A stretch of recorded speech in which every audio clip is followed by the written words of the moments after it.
Hello students, स्वागत है आपका आपके अपने यूट्यूब चैनल अपना स्कूल पर। मैं अश्मिता आप लोगों को क्लास 9th का इकोनॉमिक्स चैप्टर 3 निर्धनता एक चुनौती पढ़ा रही थी। कल के क्लास में हम लोगों ने निर्धनता रेखा के बारे में पढ़ा है और आज हम लोग निर्धनता के अनुमान के बारे में पढ़ेंगे। निर्धनता के अनुमान के टॉपिक जो हमारे बुक में दिया हुआ है उसमें हम क्या देखते हैं कि वहाँ पर एक तालिका दी हुई है। उस तालिका में निर्धनता के अनुपात को बताया गया है। तो हम लोग अगर उस तालिका को देखें, मैं चाहूँगी कि आप उसे बुक में देखें, तो उस तालिका के अनुसार जो है भारत में निर्धनता अनुपात 1994 में 45% थी, जो कि 2004-05 में घट करके कितनी हो गई है 37%। और अब 2011-12 के डेटा को अगर हम लोग देखें तो वो और भी गिर करके 22% हो गई है। तो हम क्या देख रहे हैं कि भारत में जो निर्धनता का अनुपात है वो 1993 से लेकर के 2011-12 तक में हम देख रहे हैं लगातार गिरावट हो रही है। पहले 45% थी, फिर 37% हुई और फिर 2011-12 में वो घट के कितनी हो गई 22% हो गई। और अगर निर्धन लोगों की संख्या की बात करें तो निर्धन लोगों की संख्या 2004-05 में भारत में 407 करोड़ थी। 2004-05 में भारत में निर्धन लोगों की संख्या कितनी थी 407 करोड़। और फिर अगर हम 2011-12 का डेटा देखें तो निर्धन लोगों की संख्या घट गई है। वो घट करके कितनी हो गई है 270 करोड़। ये हम निर्धनता के अनुमान जो हमारा जो ये टॉपिक है ये हम एक तालिका हमारे बुक में जो दी गई है ये उसके अनुसार हम ये आंकड़े पढ़ पा रहे हैं। अब हम लोग पढ़ेंगे असुरक्षित समूह। समाज में वे समूह जो अपने आप को असुरक्षित फील करते हैं या फिर असुरक्षा में जीते हैं, वैसे समूह के बारे में अभी हम पढ़ेंगे। लेकिन सबसे पहले हम देख लेते हैं कि कौन कौन से समूह जो हैं वो असुरक्षित हैं। सामाजिक समूह जो निर्धनता के प्रति सर्वाधिक असुरक्षित हैं, वो पहले हम देखेंगे। सामाजिक समूह सोशल जो हमारे जो सोसाइटी में जो समूह हैं जो कि सामाजिक तौर पर असुरक्षित हैं निर्धनता के प्रति, यहाँ पर हम किसके हिसाब से तुलना करेंगे? वो तुलना करेंगे हम निर्धनता के प्रति, मतलब हमारे समाज में वो कौन सा सेक्शन है जो कि ज़्यादा गरीब है। तो सामाजिक समूह जो निर्धनता के प्रति सर्वाधिक असुरक्षित हैं, जिसमें गरीबी ज़्यादा पाई जाती है, वो कौन से समूह हैं? अनुसूचित जाति और अनुसूचित जनजाति। वो कौन से समूह हैं? अनुसूचित जाति और अनुसूचित जनजाति। हाँ, अनुसूचित जाति और अनुसूचित जनजाति जो है वो समूह ये समूह जो है निर्धनता के प्रति सर्वाधिक असुरक्षित हैं हमारे। अगर हम अपने समाज में देखें तो आर्थिक समूहों में सर्वाधिक असुरक्षित समूह, जिस तरीके से हमने सामाजिक समूह देखा उसी प्रकार अगर हम आर्थिक समूहों में बात किया करें तो निर्धनता के प्रति सर्वाधिक असुरक्षित कौन से लोग हैं?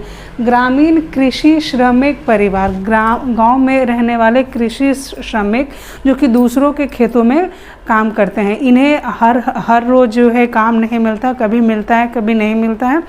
जब खेतों में कटाई या फिर बीज रोपने का इस टाइप के काम होते हैं तो इन्हें काम मिलता है। और उसके बाद जब ये सब काम नहीं हो रहे होते, खेतों में जब काम नहीं हो रहे होते तो ये फ्री बैठे रहते हैं, इन्हें काम नहीं मिलता, मतलब ये इन्हें रोज़ काम नहीं मिलता। ये जो है ये क्या होते हैं? लैंडलेस लेबर होते हैं, इनके पास अपनी ज़मीन नहीं होती। तो अगर बात करें तो गांव में कौन लोग होते हैं? कृषि श्रमिक परिवार जो कि दूसरों के खेतों में काम करते हैं।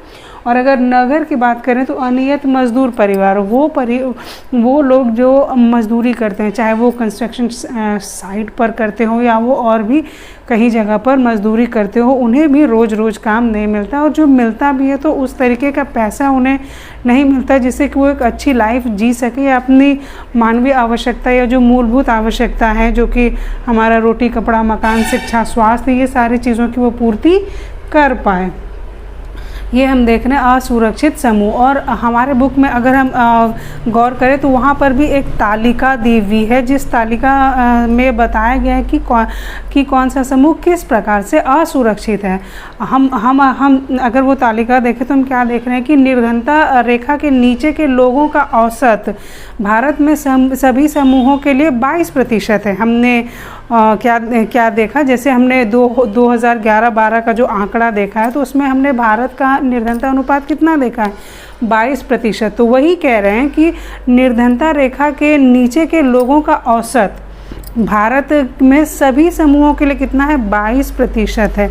लेकिन अगर अनुसूचित जनजातियों की बात करें तो अनुसूचित जनजातियों में 100 में से 43 लोग 43 लोग जो हैं वो अपनी मूलभूत आवश्यकताओं को पूरा करने में असमर्थ हैं। अभी भी अनुसूचित जनजातियों में ऐसा वो तालिका जब हम पढ़ेंगे, आप जब उन तालिकाओं में फिगर्स देखेंगे, जब नंबर्स देखेंगे, उससे हम क्या निष्कर्ष निकाल पा रहे हैं कि अनुसूचित जनजाति के 100 में से 43 लोग जो हैं अपनी मूलभूत आवश्यकताओं को पूरा करने में क्या है, असमर्थ हैं। अगर नगरीय क्षेत्रों की बात की जाए तो नगरीय क्षेत्रों में 34% अनियत मजदूर जो कि कंस्ट्रक्शन साइट्स हो या और भी जगह पर काम करते हो, वो जो 34% जो अनियत मजदूर हैं वो निर्धनता रेखा के नीचे हैं। और 34% अनियत कृषि श्रमिक परिवार जो है 34% अनियत कृषि श्रमिक ग्रामीण क्षेत्र में, और 29% अनुसूचित जनजातियां क्या है, निर्धन है। ये हम जो तालिका हमारे बुक में जो डेटा दिया हुआ ये हम उससे पता कर पा रहे हैं। फिर अगर हम बात करें तो 1990 के दशक के दौरान अनुसूचित जनजाति परिवारों को छोड़ करके जो बाकी परिवार हैं, जैसे कि हो गए हमारे अनुसूचित जाति हो गए, ग्रामीण कृषि श्रमिक परिवार हो गए, नगरीय अनियत मजदूर परिवार हो गए, इन लोगों के परिवार में क्या हुआ है, निर्धनता में कमी आई है। मतलब अगर बात करें तो अनुसूचित जो है अनुसूचित जनजाति, इसको अगर छोड़ दिया जाए तो बाकी चाहे ये हो ये इन सब के में जो है निर्धनता में कमी आई है। और ये अनुसूचित जनजाति में अनुसूचित जनजाति के जो फैमिली हैं उसमें निर्धनता में अभी उस प्रकार से कमी नहीं आई है।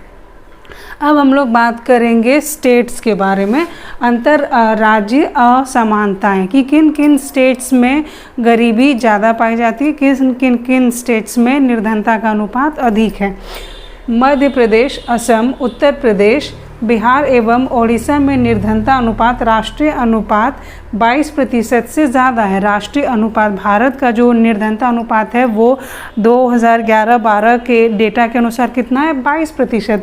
लेकिन अगर हम बात करें कुछ राज्यों की, जैसे मध्य प्रदेश हो गए, असम हो गए, उत्तर प्रदेश, बिहार और ओडिशा में जो है वो क्या है, निर्धनता अनुपात राष्ट्रीय अनुपात 22% से ज़्यादा है। कितने से ज़्यादा है, 22% से ज़्यादा है। अगर बात करें हम देखें कि क्या बिहार में कितना है, 33.7%, 33.7% बिहार में है, और ओडिशा में कितने हैं, 32.6%। और इसी के साथ जो है बिहार जो है वो क्या है, सर्वाधिक निर्धन राज्य। भारत का सर्वाधिक निर्धन राज्य कौन सा है, बिहार, और वहाँ निर्धनता अनुपात कितनी है, 33.7%। अब अगर हम बात करें जैसे पंजाब और हरियाणा जो स्टेट्स हैं, यहाँ पर कृषि अच्छी होती है, यहाँ पर खेती अच्छी होती है। तो पंजाब का अगर हम निर्धनता अनुपात का बात करें तो वो कितना 8.3% और हरियाणा का 11.2%। पंजाब और हरियाणा में उच्च कृषि वृद्धि दर के कारण निर्धनता में कमी आई है। चूँकि पंजाब और हरियाणा में जो है कृषि में जो अच्छा कार्य होता है, अच्छा प्रोग्रेस होता है, तो वहाँ के निर्धनता में कमी आई है। और उसका मेन रीज़न क्या है, उच्च कृषि वृद्धि दर। वहाँ अच्छा कृषि एग्रीकल्चरली जो है वो स्टेट जो है ज़्यादा ग्रो करता है, कौन, पंजाब और हरियाणा, और इसी कारण जो है वहाँ के निर्धनता में कमी आई है। केरल की बात करें तो केरल में निर्धनता अनुपात कितना है, %। और केरल जो है वो सबसे कम निर्धन राज्य है, और उसका रीज़न ये है कि वहाँ पर मानव संसाधन विकास पर जोर दिया जाता है।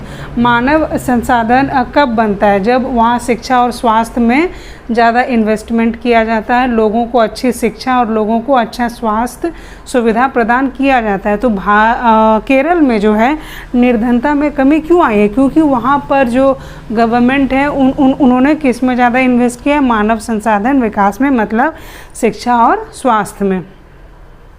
पश्चिम बंगाल की अगर बात करें तो पश्चिम बंगाल में निर्धनता अनुपात कितना है? 19.9%, तकरीबन 20%। और ऐसा क्यों हो पा रहा है? ये इन स्टेट्स में निर्धनता कम क्यों हो रही है? क्योंकि जैसे बंगाल की बात करें तो वहाँ पर भूमि सुधार उपाय किया गया है। लैंड जो डिस्ट्रीब्यूशन है उनमें कुछ सुधार किए गए हैं, जिस कारण से जो है निर्धनता में कमी आई है। आंध्र प्रदेश का अगर हम निर्धनता अनुपात देखें तो वो है 9.2% और तमिलनाडु का 11.3%।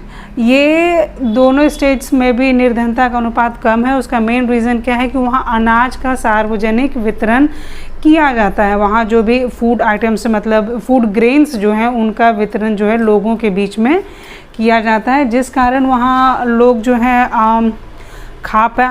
जो भी उनका जो फूड का जो उनका नीड है, जो कैलोरी का नीड है, वो जो है बहुत अच्छी तरीके से तो ना सही, लेकिन फिर भी वो अच्छा खा पा रहे हैं। इस कारण जो है वहाँ निर्धनता में कमी है।